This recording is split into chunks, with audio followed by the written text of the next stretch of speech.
નમસ્કાર વિદ્યાર્થી મિત્રો, આપણે આનુવંશિકતાના આણ્વીય આધારમાં ગયા લેક્ચરમાં હ્યુમન જીનોમ પ્રોજેક્ટનો અભ્યાસ કરતા હતા. બરાબર. હ્યુમન જીનોમ પ્રોજેક્ટ શું છે? તો કે મનુષ્યના જનીનો વિશે માહિતી મેળવવાનો જે છે એ એક અભ્યાસ કરવા માટેની એક ટીમ રચના કરી, એક એવું આયોજન કરવામાં આવ્યું જેને હ્યુમન જીનોમ પ્રોજેક્ટ એવું નામ આપવામાં આવ્યું. મુખ્યત્વે અમેરિકાના એનર્જી ડિપાર્ટમેન્ટ અને નેશનલ ઇન્સ્ટિટ્યૂટ ઓફ હેલ્થ આ બંનેના વૈજ્ઞાનિકોએ ભેગા મળી અને આ શરૂ કર્યું હતું, જેમાં યુકેના વેલકમ ટ્રસ્ટે પણ સહયોગ આપ્યો અને પછી અન્ય દેશોએ પણ જે છે એમાં સહયોગ આપ્યો. આપણે ગયા લેક્ચરમાં હ્યુમન જીનોમ પ્રોજેક્ટની કાર્યપ્રણાલીની ચર્ચા કરી કે કેવી રીતે હ્યુમન જીનોમ પ્રોજેક્ટ કામ કરે છે. બરાબર. તો એની આપણે ચર્ચા કરી. આજે આપણે જે છે હ્યુમન જીનોમ પ્રોજેક્ટની લાક્ષણિકતાઓની જે છે એ ચર્ચા કરશું. એટલે કે હ્યુમન જીનોમ પ્રોજેક્ટ જે છે એના સંશોધનો પૂરા થયા પછી એમને જે છે એ કઈ કઈ લાક્ષણિકતાઓ મનુષ્યના જનીનની ધ્યાનમાં આવી. બરાબર. મનુષ્યનો જે જીનોમ છે, જનીન છે, એ કેવી કેવી લાક્ષણિકતાઓ ધરાવે છે એની માહિતી જે છે વૈજ્ઞાનિકોને આ પ્રોજેક્ટ દ્વારા મળી. તો પ્રોજેક્ટ પૂરો થયો ત્યારે કઈ કઈ લાક્ષણિકતાઓ જે છે એ વૈજ્ઞાનિકોના ધ્યાનમાં આવી એની આજે ચર્ચા કરશું. તો સૌથી પહેલું તો વૈજ્ઞાનિકોનો ટાર્ગેટ હતો કે મનુષ્યમાં રહેલા જીનોમમાં રહેલા કુલ જનીનોની સંખ્યાની ગણતરી કરવી. બરાબર. કે ભાઈ મનુષ્ય છે તો આપણે કીધું કે ભાઈ 23 જોડ રંગસૂત્ર છે મનુષ્યમાં. તો આ 23 જોડ રંગસૂત્રમાં કુલ જનીનોની સંખ્યા કેટલી છે, આ જે છે એ પહેલી બાબત વૈજ્ઞાનિકોનો ટાર્ગેટ હતો. વૈજ્ઞાનિકોના અલગ અલગ મતાંતર હતા. એમાંથી હ્યુમન જીનોમ પ્રોજેક્ટ પૂરો થયો પછી વૈજ્ઞાનિકોએ પરફેક્ટ જે છે એ લાક્ષણિકતાઓ નક્કી કરી કે લગભગ મનુષ્યમાં 3164.7 બિલિયન બેઝ પેર્સ ન્યુક્લિયોટાઇડની જોડીઓ જે છે એ આવેલી છે. બરાબર. કેટલી જે છે એ ટોટલ જોડીઓ જે છે વૈજ્ઞાનિકો અલગ અલગ મતાંતર હતા. એમાં જે છે એ આટલો જે છે એ આપણે ગાળો જે છે વૈજ્ઞાનિકોને ધ્યાનમાં આવ્યો એટલે આપણે એને શોર્ટમાં લખીએ છીએ 3 × 10⁹ બેઝ પેર્સ. બરાબર. તો આ પેલું તો જે છે ન્યુક્લિયોટાઇડની જોડીઓ વિશે જે છે એ માહિતી ધ્યાનમાં આવી. બીજું વૈજ્ઞાનિકોએ કીધું કે આ બધી ન્યુક્લિયોટાઇડની જોડીઓ કોઈ ચોક્કસ જનીનોનું રચના કરે છે, કોઈ ચોક્કસ જનીન બનાવે છે. તો એ જનીનો કેટલા છે? તો કે લગભગ વૈજ્ઞાનિકોના મત અનુસાર 3000 જેટલા જનીનો છે. બરાબર.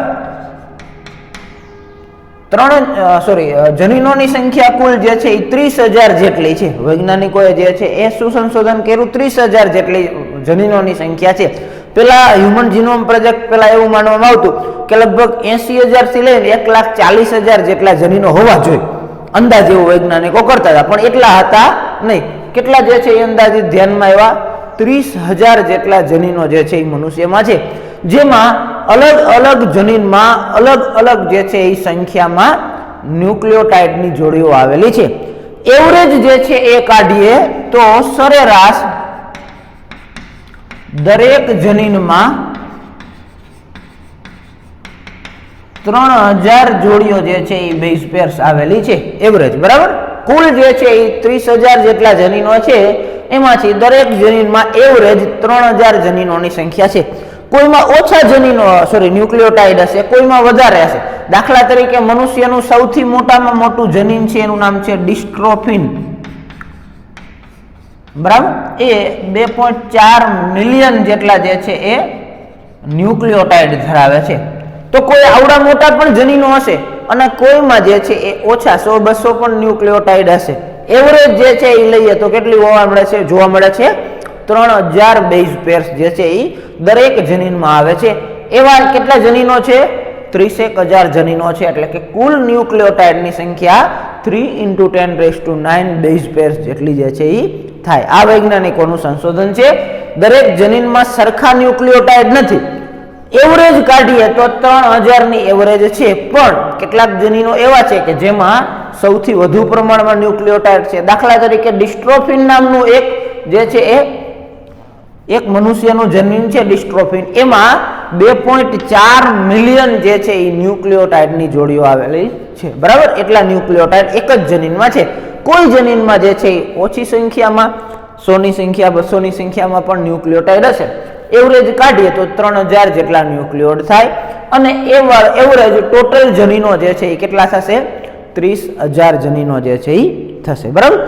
હવે આગળ વૈજ્ઞાનિકોને ધ્યાનમાં આવ્યું કે આપણે જે ટોટલ મનુષ્યના જનીનો છે એમાંથી આપણે લગભગ હજી 50% જેટલા જનીનોનું કાર્ય જાણીએ છીએ. બાકીના 50% જનીનોનું કાર્ય આપણા માટે કેવું છે? અજાણ્યું છે. બરાબર. હ્યુમન જીનોમ પ્રોજેક્ટ પૂરો થયો પછી પણ વૈજ્ઞાનિકોને એમ લાગ્યું કે આપણે હજી ફક્ત મનુષ્યના જનીનોમાંથી 50% જેટલા જનીનો વિશે જાણીએ છીએ. એનાથી બીજા 50% એવા છે કે જે હજી આપણા માટે કેવા છે? અજાણ્યા છે. આપણા માટે હજી એને ખબર નથી. બરાબર. આ પણ બાબત ધ્યાનમાં આવી. ત્યાર પછી વૈજ્ઞાનિકોને ધ્યાનમાં આવ્યું કે જે ટોટલ જનીનો છે, બરાબર, ટોટલ ન્યુક્લિયોટાઇડ છે, એમાંથી 2% ન્યુક્લિયોટાઇડ જ એવા છે, જનીનો જે છે એવા છે કે જે શું કરે છે? આરએનએ ના સંશ્લેષણ માટે, ભાષાંતરની ક્રિયા માટે જે છે એ કામમાં આવે છે. ફક્ત 2% જનીનો ભાષાંતરની ક્રિયા માટે ઉપયોગી છે. બરાબર. એટલે કે પ્રોટીન સંશ્લેષણ, ભાષાંતર એટલે પ્રોટીન સંશ્લેષણ. પ્રોટીન સંશ્લેષણ માટે જરૂરી હોય એવા કેટલા જનીનો છે? તો કે ફક્ત 2% જનીનોના ખંડો જ એવા છે કે જે પ્રોટીનનું સંશ્લેષણ કરે છે. આપણે કીધું હતું કે જે બંધારણીય જનીન જે છે, બરાબર, એ બંધારણીય જનીન જે છે સિસ્ટ્રોન્સ એ કેટલા છે? તો કે ફક્ત 2% જેટલા છે. બાકીના 98% કેવા છે? તો કે મનુષ્યમાં ડીએનએ ના મોટો ભાગ પુનરાવર્તિત ક્રમોનો બનેલો છે. શેનો બનેલો છે? પુનરાવર્તિત ક્રમો. 2% જ એવા છે કે જે ભાષાંતરની ક્રિયા કરે છે, એટલે કે અલગ અલગ પ્રોટીનનું નિર્માણ કરવા જવાબદાર છે. બાકીના મોટા ભાગનો ક્રમ જે છે એ કેવો છે? પુનરાવર્તિત ક્રમોનો બનેલો છે. મનુષ્યના ટોટલ ન્યુક્લિયોટાઇડમાંથી 99.9% તો એક સરખા છે. આપણે કીધું શરૂઆતમાં. એમાંથી ખાલી 2% જ એવા છે કે જે ગોઠવણી, જે પ્રોટીનના ભાષાંતર માટે ઉપયોગી છે. બાકી મોટા ભાગનો ડીએનએ નો ક્રમ કેવો છે? પુનરાવર્તિત ક્રમોનો બનેલો. પુનરાવર્તિત ક્રમ એટલે કે રિપીટ થવો. રિપીટ થવું મતલબ સમજો કે એક કોઈ શૃંખલા છે, AGCTGAGCT, બરાબર, આ એક ક્રમ છે. તો એ જ ક્રમ વળી પાછું થોડીક વાર થાય પછી પાછું ફરીથી એ જ ક્રમ આવે, AGCTG. બરાબર. તો આને કહેવામાં આવે છે પુનરાવર્તિત ક્રમો. આવા પુનરાવર્તિત ક્રમો જે છે એ મનુષ્યમાં કેટલાક 100 વખત આવે તો કેટલાક 1000 વખત પણ આવે છે. બરાબર. રિપીટ જે થાય એને કહેવામાં આવે છે પુનરાવર્તિત ક્રમ. જનીનોમાં, ડીએનએમાં મોટો ભાગ એવો છે કે જે કેવો છે? પુનરાવર્તિત ક્રમોનો બનેલો છે. પુનરાવર્તિત મતલબ કે જે રિપીટ થાય છે. કેટલાક 100 વાર રિપીટ થતા હોય, કેટલાક 200 વાર, કેટલાક 1000 વખત પણ રિપીટ થઈ શકે એવા જે છે એ ક્રમો છે, જેને પુનરાવર્તિત ક્રમો તરીકે ઓળખવામાં આવે છે. બરાબર. તો હ્યુમન જીનોમનો મોટો ભાગ પુનરાવર્તિત ક્રમોનો બનેલો છે. બરાબર. હવે આપણે જે છે એ કીધું કે ભાઈ દરેક મનુષ્યમાં જે જનીનો જે છે, બરાબર, તો એ રંગસૂત્રોમાં ગોઠવાયેલા છે. આપણા શરીરમાં જે છે એ આપણા કોષમાં 23 જોડ રંગસૂત્રો આવેલા છે. એમાં બધાય રંગસૂત્રોમાં જનીનોની સંખ્યા સરખી નથી. બધાયમાં જે છે એ જુદી જુદી હોય. વૈજ્ઞાનિકોના મત અનુસાર પ્રથમ રંગસૂત્રમાં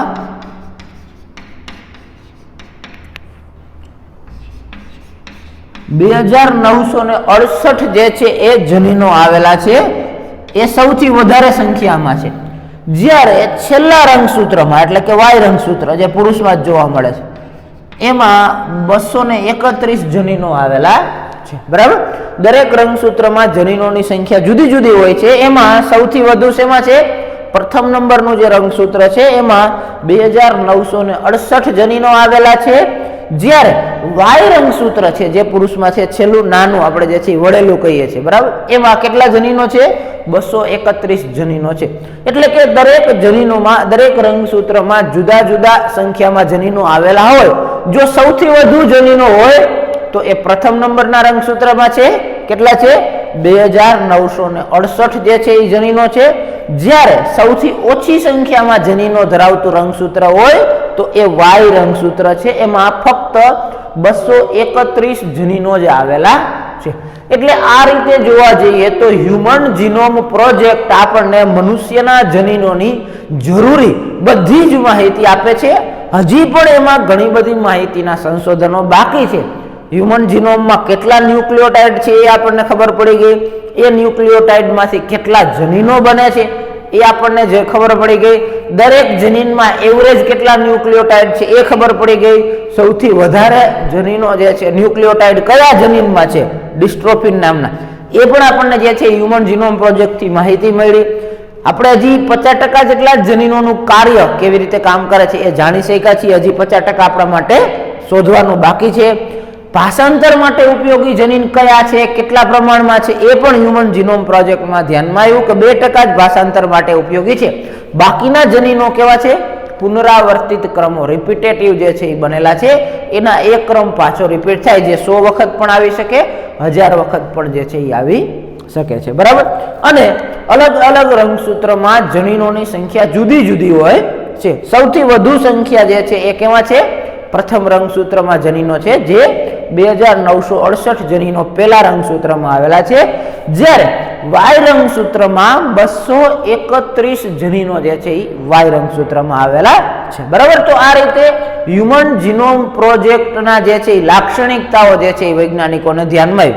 હવે આપણે જોઈએ કે હ્યુમન જીનોમના ભાવિ પડકારો કયા કયા છે. હ્યુમન જીનોમ પ્રોજેક્ટમાં વૈજ્ઞાનિકો અભ્યાસ કરતા હતા ત્યારે એમને એક વિશેષ બાબત જાણવા મળી, એ કે મનુષ્યમાં લગભગ 1.4 મિલિયન જગ્યા એવી છે જ્યાં SNP આવેલા છે, સિંગલ ન્યુક્લિયોટાઇડ પોલિમોર્ફિઝમ. બરાબર. SNPs આવેલા છે. સિંગલ ન્યુક્લિયોટાઇડ પોલિમોર્ફિઝમ શું છે?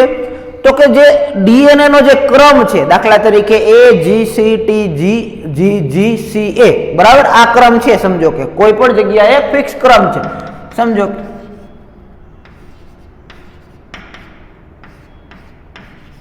આ એક ક્રમ છે જે રિપીટ થાય છે. આપણે કીધું કે મોટા ભાગનો ડીએનએ કેવો છે? પુનરાવર્તિત ક્રમોનો બનેલો છે. તો વૈજ્ઞાનિકોના સંશોધન દરમિયાન જોવા મળ્યું કે 1.4 મિલિયન એવી જગ્યા મળી કે જ્યાં ખાલી સિંગલ ન્યુક્લિયોટાઇડમાં જે છે એ ચેન્જ હોય. દાખલા તરીકે અહીંયા જી ના બદલે સી આવેલો હોય. કોઈ બીજા વ્યક્તિમાં જે છે એ જોયું તો ધ્યાનમાં આવ્યું કે અહીંયા એ ના બદલે જે છે એ ટી આવેલો હોય, અથવા તો ગમે તે હોય, સી આવેલો હોય કે જી આવેલો. બરાબર. કહેવાનો મતલબ કે કેટલીક એવી જગ્યાઓ પ્રાપ્ત થઈ કે જ્યાં બાકી બધો ક્રમ કોમન હોય, ફક્ત ક્યાં ફરક હોય? એક જ ન્યુક્લિયોટાઇડની જગ્યામાં ફરક હોય. એને કહેવામાં આવે છે સિંગલ ન્યુક્લિયોટાઇડ પોલિમોર્ફિઝમ.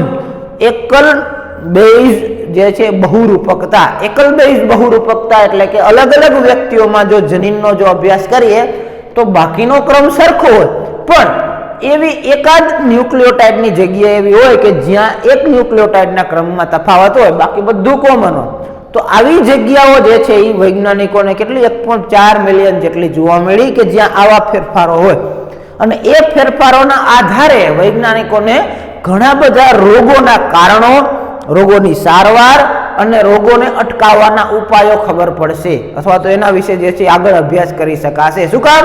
તો કે કેટલાક આનુવંશિક રોગો એવા છે કે જેમાં એકાદી જગ્યામાં ગરબડ થાય તો પણ જે છે એ રોગ થાય. દાખલા તરીકે આપણે ઉદાહરણ લીધું હતું સિકલ સેલ એનેમિયા. બરાબર.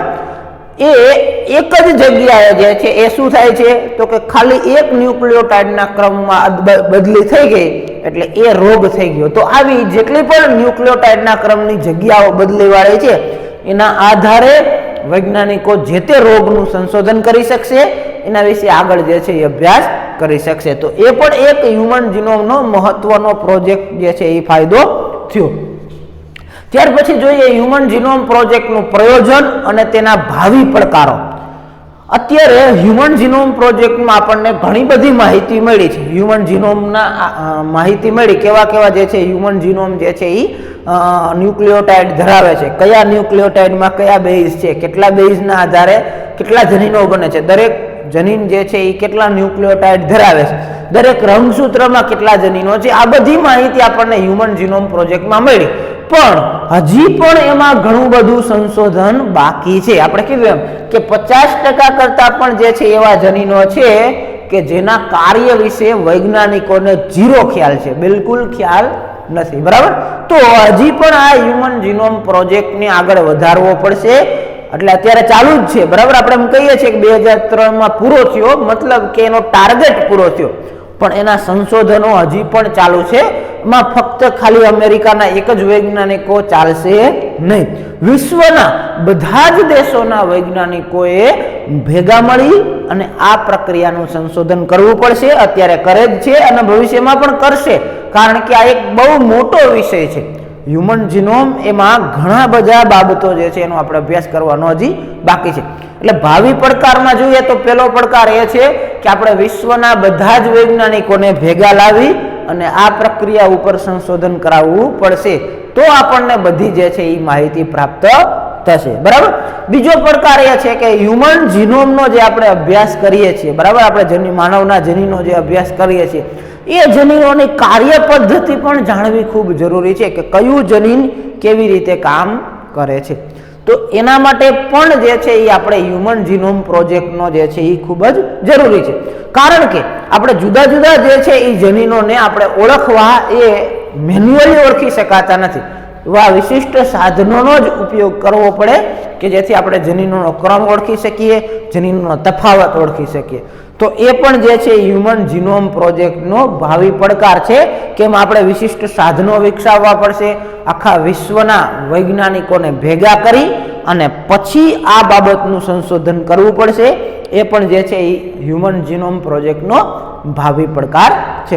ત્યાર પછી કેવું હોય તો કે હ્યુમન જીનોમમાં આવેલા દરેક ન્યુક્લિયોટાઇડનો ચોક્કસ ક્રમ અને એ ક્રમ એની અભિવ્યક્તિ કેવી રીતે થાય છે એની પણ માહિતી જે છે એ વૈજ્ઞાનિકોને મેળવવી પડશે. એ પણ હજી ભવિષ્યમાં બાકી છે, એ પણ વૈજ્ઞાનિકો એના ઉપર સંશોધનો કરે છે. તો આ બધી બાબતોનું જો આપણે ધ્યાન રાખશું, ભવિષ્યમાં સંશોધન કરતા રહેશું, તો આપણે હ્યુમન જીનોમ પ્રોજેક્ટ આપણો પૂરો થશે, બરાબર. એટલે હજી ભલે 2003માં હ્યુમન જીનોમ પ્રોજેક્ટ પૂરો થઈ ગયો, પણ એના પ્રક્રિયાનું સંશોધન હજી પણ ચાલુ છે આજે 2021 સુધી, અને હજી આગળ પણ એમાં સંશોધનો કરવા પડશે, કારણ કે એના ભાવિ પડકારો ખૂબ જ છે.